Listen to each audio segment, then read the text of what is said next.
સૌરાષ્ટ્રની અંદર આ વર્ષે ડુંગળી પકવતા ખેડૂતો માથે વધુ એક વખત વિકટ પરિસ્થિતિ સર્જાય છે. હવામાન વિભાગ દ્વારા અવારનવાર વરસાદની આગાહી કરવામાં આવે છે અને આજે પણ હવામાન વિભાગ દ્વારા આગામી 24 તારીખના રોજ હળવો વરસાદ પડવાની આગાહી કરવામાં આવી છે. તો સાથે જ ખેડૂતોને ડુંગળી ઉપર બેવડી પરિસ્થિતિ સર્જાય છે અને ડુંગળીને લઈને ખેડૂતો મુશ્કેલીમાં મુકાયા છે. આ વર્ષે ખેડૂતોએ સારી એવી ડુંગળીનું વાવેતર કર્યું હતું, પરંતુ ડુંગળીનો ભાવ ખૂબ જ એકસાથે ઘટી ગયો હતો. નિકાસ બંધ કરવામાં આવી હતી. સરકાર દ્વારા નિકાસ જે કરવામાં આવે છે, જે ડુંગળીની બંધ કરવામાં આવી હતી, જેને કારણે ખેડૂતો મુશ્કેલીમાં મુકાયા હતા. 1000 રૂપિયા સુધી લાલ અને સફેદ ડુંગળીનો ભાવ બોલાતો હતો, પરંતુ હવે એ સફેદ અને લાલ ડુંગળીનો ભાવ 300 થી 350 રૂપિયા સુધી બોલાતા ખેડૂત મુશ્કેલીમાં મુકાયો છે. અમરેલી જિલ્લાના મોટાભાગના ખેડૂતોએ રવિ પાક પહેલા ડુંગળીનું વાવેતર કર્યું હતું. 1000 રૂપિયા ભાવ મળતા અનેક ખેડૂતોને લાભ પણ થયો હતો, જ્યારે પાછળથી વાવેતર કરનાર ખેડૂતો મુશ્કેલીમાં મુકાયા છે. મેરિયાણા તેમજ આજુબાજુના ગ્રામીણ વિસ્તારની અંદર મોટાભાગના ખેડૂતો ડુંગળીનું વાવેતર કરે છે. તો આ વર્ષે પણ ડુંગળીનું વાવેતર કર્યું હતું.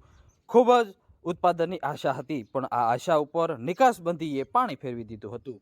વધુ એક વખત ખેડૂતોની પરિસ્થિતિ મુશ્કેલી સર્જાય છે. સૌપ્રથમ સૌરાષ્ટ્રની અંદર ચોમાસાના સમયે અતિવૃષ્ટિ સર્જાઈ હતી, ત્યારબાદ વરસાદ ન પડવાને કારણે પણ ખેડૂતો મુશ્કેલીમાં મુકાયા હતા અને સૌરાષ્ટ્રના અમરેલી તેમજ આજુબાજુના જિલ્લાઓની અંદર અવારનવાર કમોસમી વરસાદ થવાને કારણે ખેડૂતોનો પાક પલળીને નાશ થયો હતો, જેથી ખેડૂત મુશ્કેલીમાં મુકાયા હતા. તો ત્યારબાદ હવે ગવર્મેન્ટ દ્વારા ડુંગળીની નિકાસબંધી કરવામાં આવી હતી.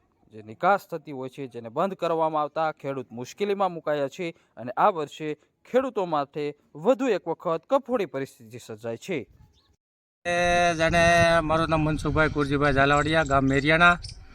અને ડુંગળીની અમને આશા હતી કે ભારા ભાવ મળે અને અમને ક્યાંક વળતર મળશે, પણ કપામાં કાંઈ વેળ્યું નથી. વીઘે મણ 1.5 મણ કપાસ્યો છે, વરસ લેવાય એવું કાંઈ છે નહીં. અમને આશા હતી કે ડુંગળીમાં અમને સારો ભાવ મળશે અને વરસ લેવાય એવું થઈ જશે, પણ સરકારે નિકાસબંધી કરી. એમાં ખેડૂત બધા પાયમાલ થઈ ગયા છે અને ખેડૂતના હાથમાં અટાણે ખર્ચા સિવાય કાંઈ વધે એમ નથી. અટાણે મજૂરી જવો 9-10 હજાર વીઘો પડે છે. હવે સરકારશ્રીને વિનંતી કરીએ કે જેમ બને એમ નિકાસની છૂટી આપો અને ખેડૂતને ક્યાંક વળતર થાય એવું ચૂકવણી કરો. દાદા, શું પેલા ભાવ હતા? નિકાસબંધી નહોતી એ પેલા શું ભાવ હતા? અત્યારે 700-800 રૂપિયા ભાવ હાલતા હતા અને લાખ-1.25 લાખનો વીઘો પડતો હતો. અત્યારે 50-60 હજારનો વીઘો પડે છે અને અડધી તેમાં મજૂરી વહી જાય છે. અને અમારે 3 મહિના એમાં ખાતર, બિયારણ, દવા બધું નાખ્યું, મહેનત કરી, એ બધું તમારું ફેલ જાય છે હાવ. એટલે સરકારશ્રીને વિનંતી કરીએ કે તમે ધ્યાન દો, ખેડૂત હમું તો ક્યાંક વળશે, નકર કાંઈ વળે એમ છે નહીં.